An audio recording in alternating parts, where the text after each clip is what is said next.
এই বিষয়টা খুবই খারাপভাবে দেখি।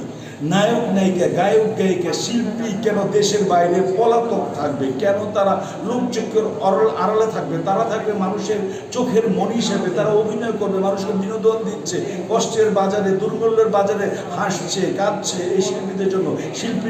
শিল্পীদের তো সেটা হচ্ছে, তারা যখন রাজনীতির সাথে জড়িত হয়ে যায়, তারা যখন উচ্চাকাঙ্ক্ষা থেকে এমপি হবে, উপজেলার চেয়ারম্যান হবে, তখন এই বিষয়টা। আমি আবার অনুরোধ করবো যে আপনারা যে অভিনয় করতেন এখন করতে পারছেন না, পালিয়ে বেরিয়েছেন। সাইমন সাদিক বাইরে আছে, এসে অলি ভালো পরিচালক, তিনি উল্টাপাল্টা এতভাবে মানে শেখ হাসিনা সরকারকে সমর্থন করেছে প্রকাশ্যে যে তাকে শেষ পর্যন্ত কিন্তু পলাতক থাকতে হয়েছে। তার জীবন কিভাবে যে জীবিকার অর্জন করছে সেটা কিন্তু খুব কষ্টের। সেখানে কিন্তু কেউ সাহায্য দিতে, সেগুলো কেউ কাউকে সাহায্য করে না। এইগুলি কেন এসে অলি কেন চলে গেল? সে কেন এতভাবে উলঙ্গভাবে আসলো? সে আমাকেও শেখ সেলিমের পক্ষ হয়ে সে ভয়ভীতি দেখেছে, আপনি টেলিফোন ধরছেন না কেন?